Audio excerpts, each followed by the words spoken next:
परीक्षित महाराज के प्रश्नों का उत्तर देते हुए यह अध्याय प्रारंभ होता है, जहां सुखदेव गोस्वामी बोलना प्रारंभ करते हैं।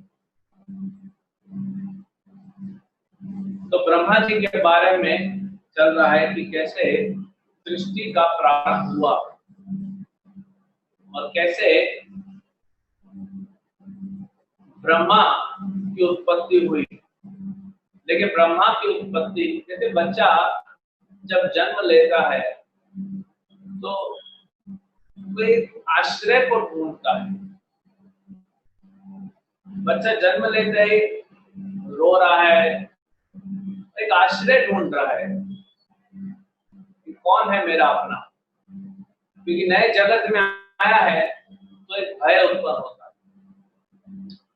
कहीं पे आपको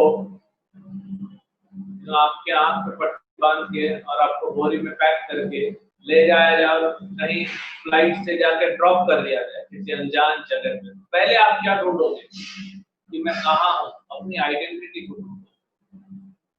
यहाँ मुझे कौन लेके आया, कोई मेरा अपना है क्या यहाँ पे? हर कोई अपनी आइडेंटिटी को ढूंढता है, क्योंकि उससे वो पहले तो अपने आप को सेफ मानता है। तो ब्रह्मा जी की उत्पत्ति जब हुई तो ढूंढने लगे कौन हूं मैं, तो किसने मुझे जन्म दिया। ना तो कोई दिख नहीं रहा, हवा चल रही थी, बस बहुत तेज हवा चल रही थी, इतनी तेज कि ब्रह्मा जी जिस कमल के फूल पे थे पूरा हिलने लगा। आप सोचिए ब्रह्म लोक हिल रहा है तो बाकी लोगों का क्या होगा। और गर्भ सागर से बहुत लहरें उठ रही थी। एक पिक्चर भी है, प्रभुपाद जी ने पेंटिंग बनवाया, बहुत विशाल लहरें उठ रही थी। तो ब्रह्मा जी उतर के भी देखे थे, कमल से उतरते जा रहे हैं, ये जो स्टेम है, लेकिन पहुंच नहीं पा रहे उसके अंत तक, और भगवान विष्णु मुस्कुरा रहे हैं। तो इससे क्या समझ में आता है कि हम भगवान को नहीं देख सकते जब तक भगवान हमें दर्शन न दे। ब्रह्मा जी जो कि सबसे शुद्ध जीव है इस पूरे ब्रह्मांड में, वो नहीं भगवान को देख पा रहे हैं, तो फिर हमारा क्या? और उन मूर्खों का क्या जो कहते हैं हमें भगवान दिखाओ तब हम मानेंगे भगवान है।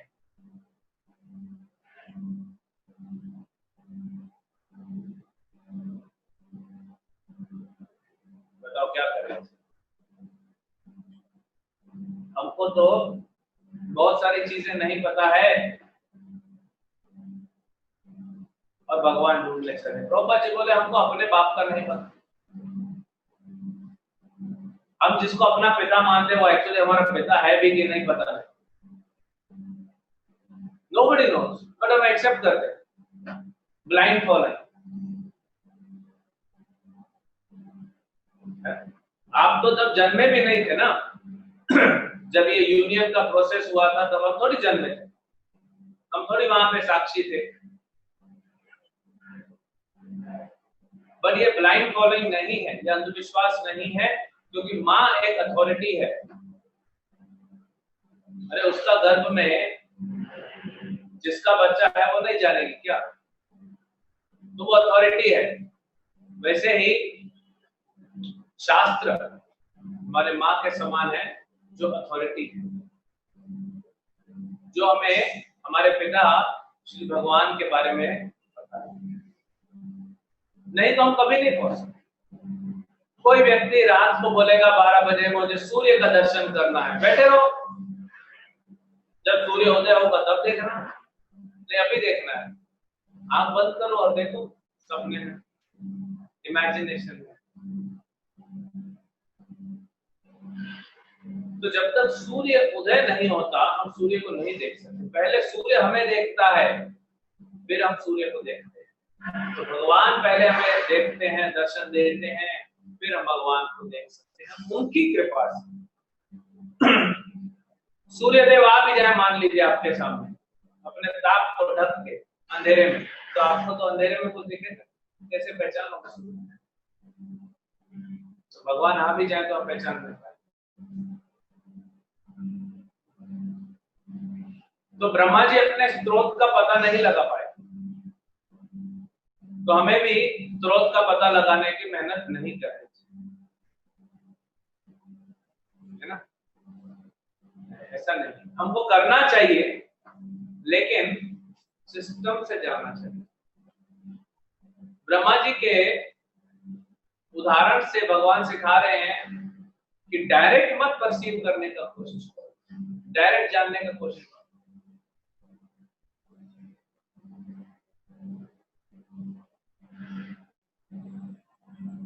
उसमें जान नहीं पाएंगे, इसीलिए गुरु परंपरा के बारे में। अब भगवान को जानना तो है, इसीलिए गुरु, साधु और शास्त्र, तीन माध्यम है भगवान को जानने के। गुरु, साधु, शास्त्र, क्योंकि तीनों एक ही चीज के हैं। तो ब्रह्मा जी ने देखा कि जान नहीं पाया, वापस आ गए ऊपर। नीचे भयावह सागर था, वो गर्भोदक सागर था, और भगवान वहां लेटे हुए, लेकिन दिख नहीं रहा। अब पता, अभी देखिए, जिस नाभि से कमल निकला, वो कमल इतना बड़ा है तो नाभि कितनी बड़ी होगी। और कहा गया है भगवान का जो नाभि है थोड़ा गहरा है, थोड़ा अंदर की तरफ है, विशाल समुद्र की तरफ। तो अगर देख भी लिए होंगे भगवान के शरीर को तो समझ थोड़ी पाएंगे, पूरे भगवान को थोड़ी देख सकते। प्रभुपाद कहते हैं भगवान विराट रूप में प्रकट होंगे, हम कभी नहीं समझ पाएंगे। इसीलिए भगवान भक्तों में दया करने के लिए आर्चा विग्रह के रूप में, वो भी क्यों प्रकट होते हैं? क्योंकि उनके शुद्ध भक्त आचार्य उन्हें बुलाते हैं, हमारे बुलाने से नहीं आएंगे भगवान। तो भगवान के शुद्ध भक्त उनके कहने से आएंगे, हमारे सेवक थोड़े भगवान क्या आ जाएंगे जब भी बोलो, नहीं, वो आते हैं क्योंकि प्रभुपाद जैसे महान आचार्य की वो उनको रिक्वेस्ट करते हैं, और हमारे ऊपर प्रभुपाद की कृपा है। इसीलिए गुरु की कृपा से भगवान मिलते हैं, भगवान की कृपा से इसमें भी लिखा है, चैतन्य चरितामृत में भी है, भगवान की कृपा आपके ऊपर हुई है। कैसे पता पड़ेगा? जब आपको एक प्रामाणिक गुरु की शरण मिलेगी, समझ जाइए आप में भगवान की कृपा है। और प्रामाणिक गुरु की शरण लेने के बाद भक्ति में आगे बढ़ेंगे और फिर भगवान को प्राप्त करेंगे। तो भगवान की कृपा से गुरु मिले और गुरु की कृपा से भगवान मिले। तो ब्रह्मा जी नीचे उतर के आ रहे थे, कुछ नहीं समझ में आया, वापस ऊपर चले गए, बैठ गए जाके। तब आवाज आया, द प, दो शब्द द और प, तो दोनों को जोड़ दो, तप बन जाता है। तप मतलब तप करो। अभी आवाज कहां से आए वो भी समझ नहीं पाए, भगवान ही आकाशवाणी, ये तो किसको समझ में आए? कोई है ही नहीं वहां। ये तो ब्रह्मा जी थे, हम होते वहां पे और दूर दूर तक कोई नहीं दिखता, और ऐसे आवाज आती तो हार्ट अटैक आ जाता, डर जाते ना, मजबूत है क्या? तो ब्रह्मा जी समझ गए, और फिर उन्होंने क्या किया वो श्लोक बताया। जब उन्होंने वह ध्वनि सुनी तो वे ध्वनिकर्ता को चारों ओर ढूंढने का प्रयत्न करने लगे। प्रयास किए ढूंढने का, नहीं मिले। किंतु जब वे अपने अतिरिक्त किसी को न पा सके तो उन्होंने कमल आसन पर दृढ़ता पूर्वक बैठ जाना और आदेश अनुसार तपस्या करने में ध्यान देना ही श्रेयस्कर समझा।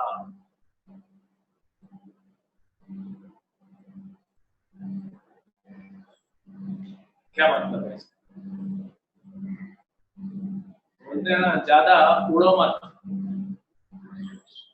ज्यादा खुद को मत, चुपचाप बैठो, अपना बीज बैग उठाओ और चलो। ब्रह्मा जी को इंस्ट्रक्शन था तब करो, अब चुपचाप बैठ गए तपस्या करो। तो इसीलिए हमको जब हरे कृष्ण महामंत्र मिला है, चुपचाप बैठ जाना चाहिए, पहले हरे कृष्ण चलना। जब ये तपस्या करेंगे तो भगवान आगे इंस्ट्रक्शन देंगे। तो आप जब तपस्या करते रहो, जब करते रहो, कई बार लोगों को लगता है क्या करें क्या करें, हम कुछ करना चाहते हैं, आपको ऑलरेडी बोल दिया गया है जब करो, वो तो होता नहीं। फिर बोला है ध्यान पूर्वक जब करो, वो तो पता नहीं कब होगा। फिर बोला आपको शास्त्र पढ़ो, वो भी नहीं पढ़ते। फिर सुनो, वो भी नहीं सुनते। फिर सेवा हजारों है, वो भी नहीं करते। तो फिर आपसे पूछ रहे हैं हम क्या कर सकते हैं?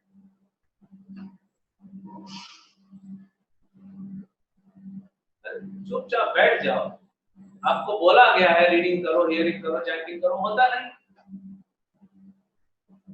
तो नहीं होता है तो समझ जाइए आप घोर कलयुग के पतित जीव हैं। आपको सर्टिफिकेट मिल गया, सर्टिफिकेट सर्टिफाइड पतिता। हम लोग इतने नीच हैं कि चुपचाप एक कोने में बैठ के जब भी नहीं कर सकते, और बात बड़ी बड़ी करवा लो दुनिया के लोगों से। जब ब्रह्मा जी चुपचाप बैठ गए और अपना जप कर रहे हैं, और हम वो नहीं करेंगे।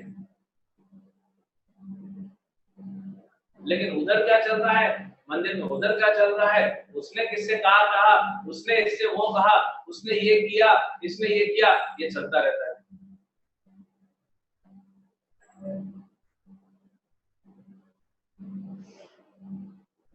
इसीलिए हम भक्ति में आगे नहीं बढ़ रहे। अब ब्रह्मा जी देखो ऑलरेडी शुद्ध है, भगवान दीक्षा दिए हैं, लेकिन आगे देखो कितना बड़ा सृष्टि किया उन्होंने, पूरा ब्रह्मांड का उसको संभाल रहे। और हम छोटा सा चीज कुछ नहीं संभालते, क्यों? क्योंकि हमारे भजन में शक्ति नहीं। मंत्र में शक्ति है, महामंत्र में अनंत शक्ति है, लेकिन हम उसको अनलॉक नहीं कर पा रहे, उसको डिकोड नहीं कर पा रहे। आज गवर्नमेंट बात कर रही है अनलॉक 5.0। पहले लॉकडाउन हुआ, फिर दूसरा लॉकडाउन, तीसरा, चौथा, 5 लॉकडाउन हुए। अब अनलॉक 5वां हो गया, फिर भी पूरा खुला नहीं है। देखिए 5 बार लॉक हुआ तो 5 बार खुलना चाहिए, मतलब पूरा खुल जाना चाहिए। 5 बार लॉकडाउन हुआ और 5वां अनलॉक हो रहा है, लेकिन चीजें पूरी खुल नहीं रही। इससे क्या समझ में आता है? गवर्नमेंट तभी अनलॉक करेगी जब जनता सबमिसिवली फॉलो करेगी। जब हम गुरु और कृष्ण को फॉलो करेंगे तब वो अनलॉक करते जाते हैं, एक एक लेयर अनलॉक होती है। गवर्नमेंट नहीं अनलॉक कर रही है पूरा, मतलब जनता में कमी है। गुरु और कृष्ण की कृपा नहीं अनलॉक हो रही है पूरी तरह से, हमारे में कमी है।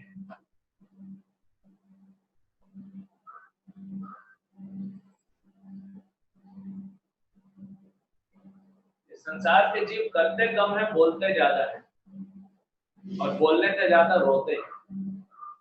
अब देख लो पूरा संसार, प्रभु जी कृपा दे दो, महाराज जी कृपा दे दो, भगवान जी कृपा दे दो, फिर ये जी जी जी, लास्ट में 5G मोबाइल खोल के पार्ले जी बिस्किट खाएगा, हो गया। इसको कृपा मिलेगा, ऐसे कृपा मिल गया। तो इस संसार में बोलने वाले जीव ज्यादा है। भगवान ने लगता है पूरा शक्ति शरीर का डाल दिया है, इसीलिए तो शरीर में जान कहाँ है हमारे, वैसे ही शरीर में जान नहीं। थोड़ा सा कहीं टकरा जाएगा तो इधर वो पट्टा लगाते तो डॉक्टर ऐसा ऐसा रहेगा।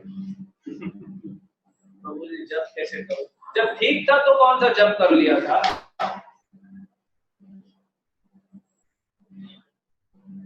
एक डिवोटी बोला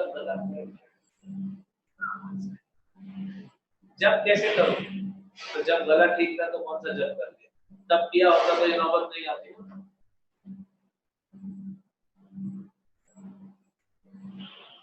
हमारा ये परिस्थिति, तो इसलिए अनलॉक नहीं हो रहा है। गुरु और कृष्ण तो देना चाहते हैं, वो तो है, वो तो एग्जिस्ट ही करते हैं देने के लिए। क्या हम लेना चाहते हैं?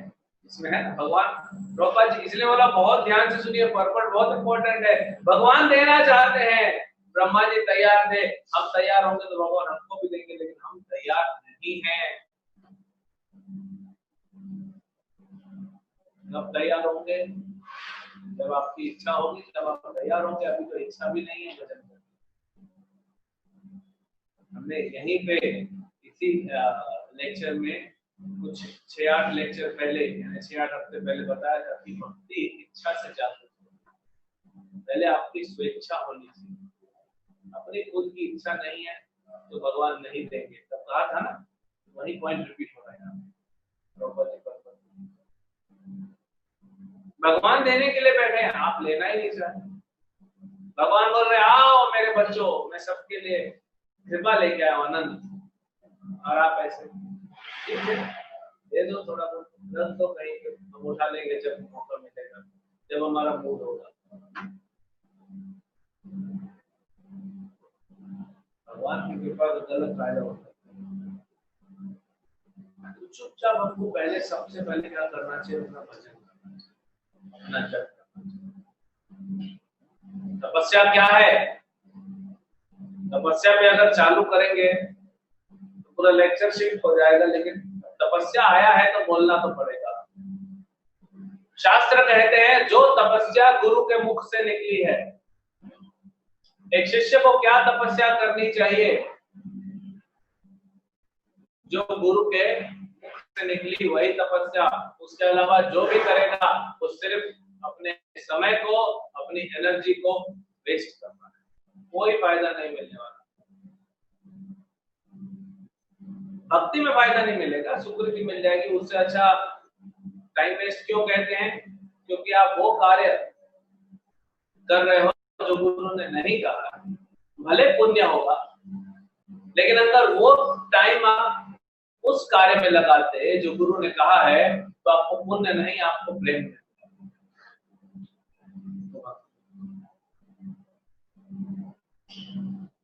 तो तपस्या वही करनी चाहिए जो श्री गुरु के मुख से निकली, नहीं तो नहीं करनी। फिर यहाँ पे बता रहे हैं कि तपस्या का संकल्प लेना। अब जो भक्तों का दीक्षा हो गया, दीक्षा दी जाती है, क्षमयम संकल्प लेते हैं। चरितमृत में कहा गया है, दीक्षा काले भक्त करे आत्मसमर्पण, यही कार्य कृष्ण करे सारे आत्मसमर्पण। दीक्षा काले, दीक्षा के समय भक्त करे आत्मसमर्पण, गुरु के प्रति आत्मसमर्पण करता है। यही काले, उसी समय कृष्ण तारे, कृष्ण उसको तार देते हैं, करे आत्मसम, और अपने जैसा बना देते हैं, मतलब स्पिरिचुअलाइज कर देते हैं। दीक्षा का पावर देते हैं।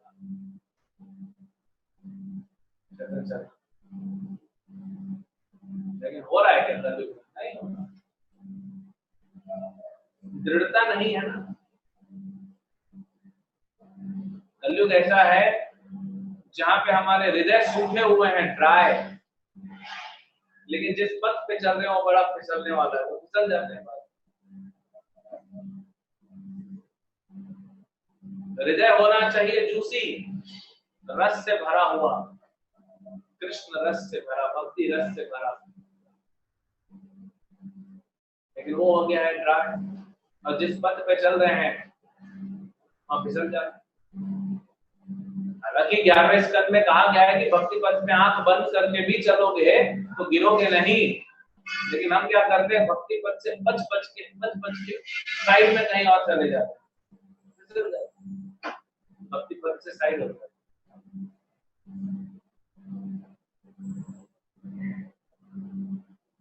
तो हमारे में दृढ़ता नहीं है। यहाँ पे वही कहा गया, उन्होंने तपस्या करने का संकल्प किया, हम संकल्प करते हैं कि मैं ये करूंगा, लेकिन फिर नहीं करते। कितने भक्त हैं दीक्षा लिए हैं, नहीं लिए हैं, इस संकल्प से प्रयास करते हैं कि मैं ध्यान पूर्वक जप करने का प्रयास तो करूंगा। प्रयास करने का संकल्प तो ले सकते हैं कि मैं कोशिश करूंगा। ब्रह्मा जी को नहीं पता था उनको सक्सेस मिलेगा कि नहीं मिलेगा। उनके कोई पहले भी नहीं था कि चलो कोई बड़ा भाई हो, कोई पूर्वज हो, कोई आचार्य हो जिन्होंने सक्सेस प्राप्त किया, तो हमको पता है सक्सेस स्टोरीज, ना प्रभु जी tell me some success stories. तो हमारे पास तो पूरा Bhagavatam success story, Prabhupada Lilamrita success story, Chaitanya Charitamrita success story. हमारी दृढ़ता में कमी है, हमारे प्रयास में कमी है। गुरु क्या करेंगे और भगवान क्या करेंगे? इसमें बताया गया है कि जब तक हम दृढ़ नहीं होंगे अपने भजन में, अपने संकल्प में, अपने प्रयास में, तब तक नहीं।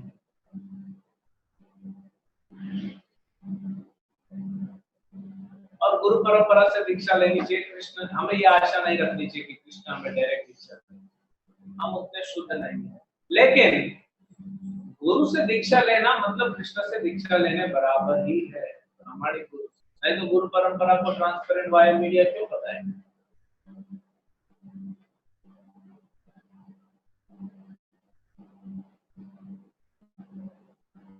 प्रभुपाद जी कहते हैं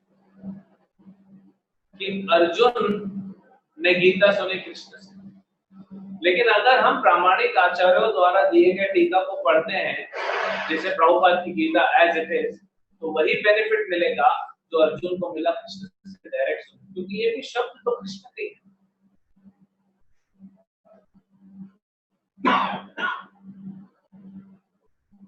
ये शब्द तो कृष्ण के है ना। अरे अर्जुन को तो डायरेक्ट कृष्ण से मिला, लेकिन कृष्ण के शब्द मिले। हम तो भाग्यशाली हैं, हमको कृष्ण के, आचार्यों के, प्रभुपाद के, सबके शब्द मिले। जितना पतित होता जाएगा व्यक्ति, जितना गिरता जाएगा, उतना कृपा देने वाले को अपना हाथ लंबा करना पड़ेगा, रस्सी ज्यादा लंबी करनी पड़ेगी, तो उतना परंपरा बनाना पड़ा कृष्ण को, क्योंकि हम अभी भी नहीं उठेंगे, फिर अगले जन्म में आ जाएंगे, कृष्ण को और परंपरा बनानी पड़ेगी। फिर नहीं उठेंगे, फिर पतित हो जाएंगे, फिर कृष्ण को और परंपरा बढ़ानी पड़ेगी। तो क्यों हम भगवान को तकलीफ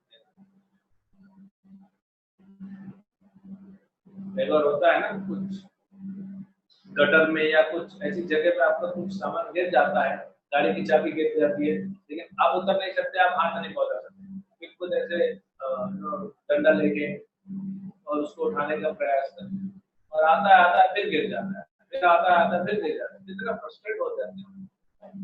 भगवान फ्रस्ट्रेट नहीं होते, लेकिन हम उनको क्यों सुनते? तो गुरु परंपरा, प्रामाणिक गुरु परंपरा से दीक्षा लेना जो है वैसे ही है कि भगवान से दीक्षा,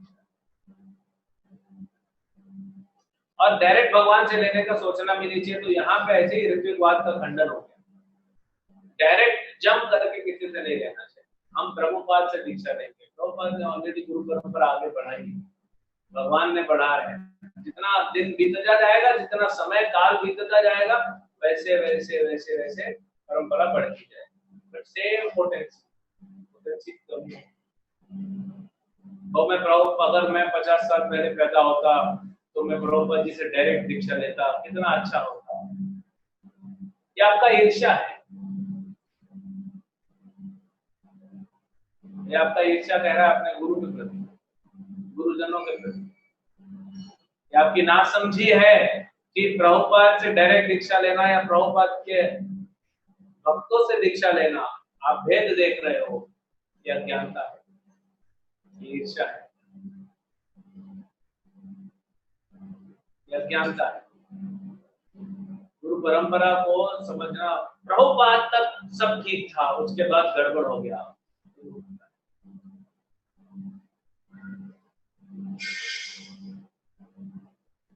भगवान की जिम्मेदारी है गुरु परंपरा को आगे बढ़ाना, आपकी नहीं। और भगवान को मत सिखाइए।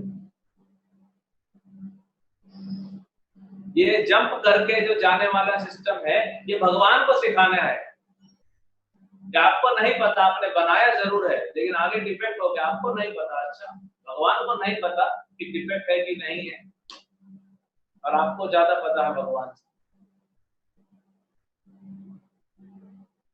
अरे कंपनी वाले होते हैं, मोबाइल बनाते हैं, जैसे सैमसंग वाले ने मोबाइल बनाया, उसके मालिक को नहीं पता कि किसी एक आध चीज में डिफेक्ट हो भी गया हो, नहीं पता पड़े, क्योंकि वो बद्ध जीव है।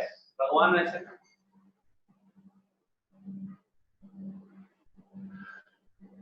जीव की मन की बात को पढ़ना नहीं, जीव के मन में, हमारे मन में जो इच्छा प्रकट हुई है उसको भगवान जानते हैं, जो होने वाली है उसको भी भगवान पहले से जानते हैं कि ये इच्छा करने वाला है। तो भगवान को पता है गुरु परंपरा कैसे चलानी है।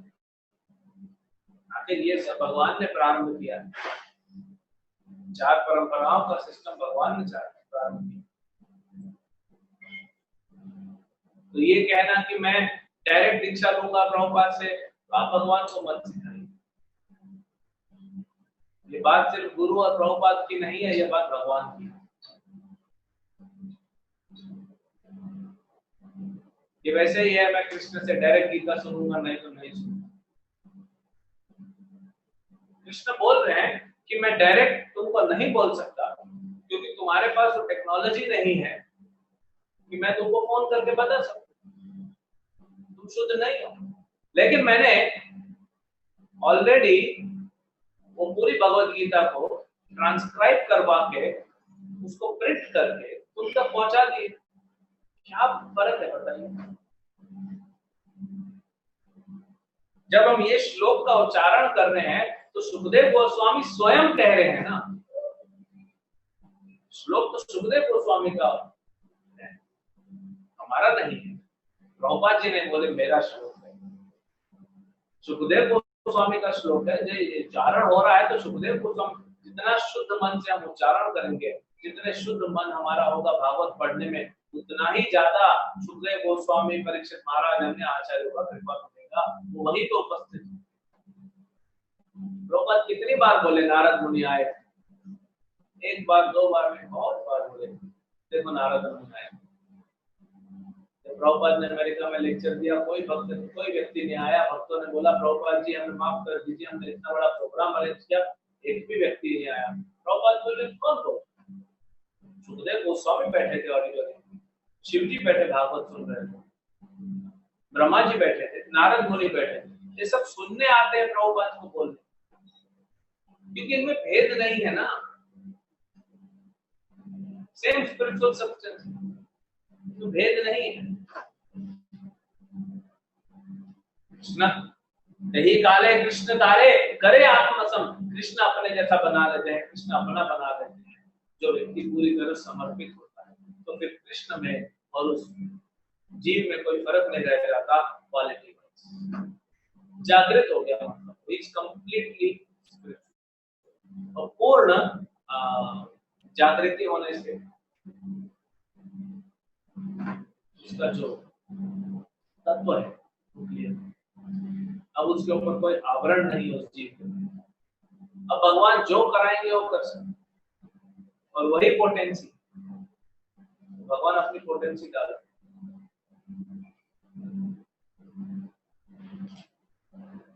बचपन में हो सकता है कभी आपका जूते का सोल नीचे फट गया होगा, फिर आप उसको चिपकाने के लिए जाते हैं, तो वो क्या करता है, उसको चिकना सरफेस को घिसता है, सैंड पेपर या अलग-अलग पेपर, उसको रफ करता है दोनों सरफेस को, और फिर ग्लू लगा के चिपका देता है, पकड़ अच्छा। तो जो ऊपर क्लीनिंग कर रहा है ना, ये आवरण है, ये धूल का आवरण है। कोई भी चीज पे कुछ चिपकाना हो तो पहले क्लीन करो दोनों सरफेस।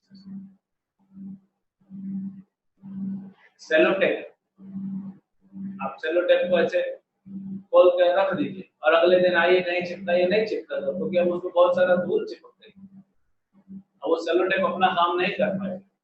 तो हमारी चेतना पे ये आवरण हो गया है, इसीलिए हम परफॉर्म नहीं कर पा रहे, इसीलिए हम भजन नहीं कर पा रहे, हम सेवा नहीं कर रहे। तो हमको ये आवरण हटाना है अपने ऊपर से। और कैसे हटेगा आवरण अपने ऊपर से?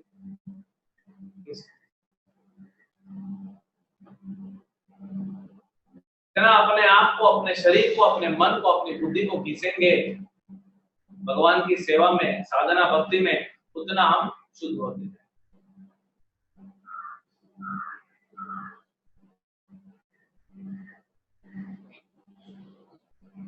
अब देखिए यहाँ पे क्या कहते हैं प्रभुपाद जी,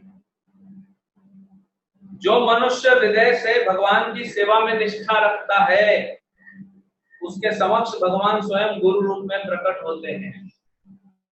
ये बड़ा अद्भुत स्टेटमेंट है। कई बार हमने सुना है जो शिष्य दृढ़ होता है उसको प्रामाणिक गुरु मिलते हैं, तो फिर गुरु मिलने के बाद तो दृढ़ता किधर गायब हो जाती है? ये मेरा प्रश्न है, कोई अगर उनका ढूंढ के दे सके तो अच्छी बात। बाबा जी कहते हैं जो सेवा करना चाहता है भगवान श्री कृष्ण गुरु के समक्ष, गुरु के रूप में उसके समक्ष खड़े हो जाते हैं। ओके, गुरु आ गए, हम शरण ले लिए, दीक्षा मिल गई, अब क्या हुआ? अब दृढ़ता क्यों नहीं?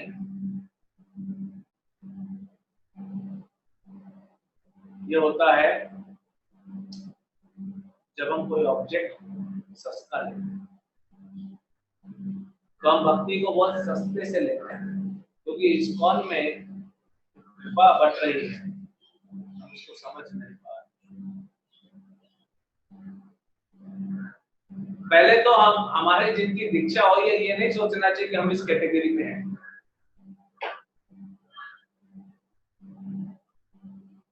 प्रभुपाद जी कहते थे इनिशिएटेड, डिवोटी और डिसाइपल, ये दोनों में फर्क है। प्रभुपाद के मैंने बहुतों को इनिशिएशन दिया, लेकिन डिसाइपल मेरे कम है।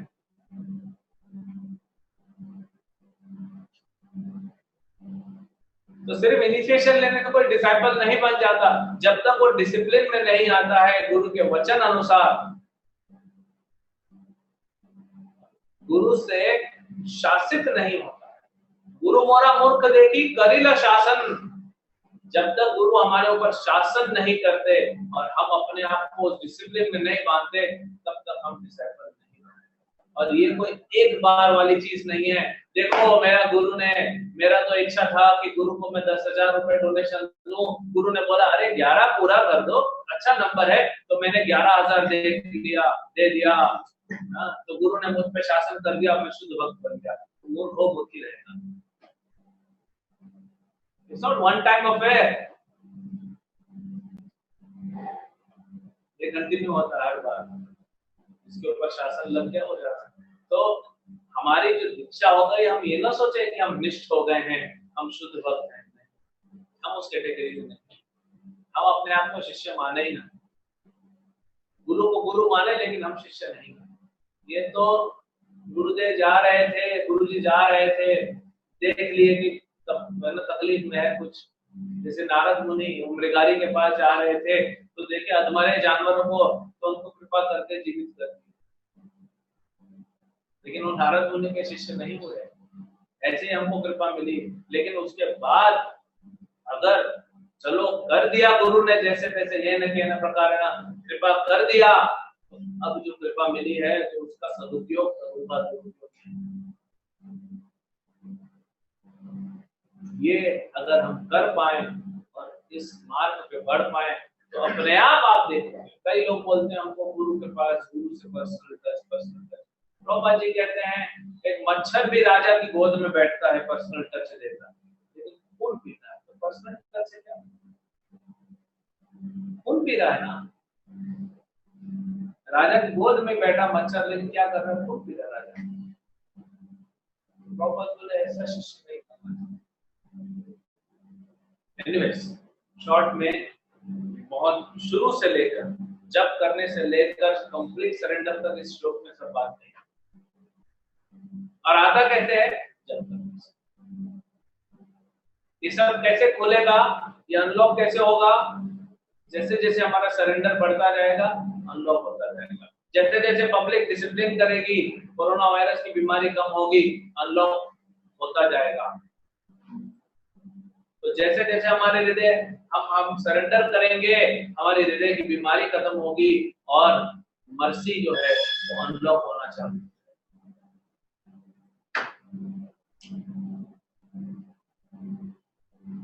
ठीक है।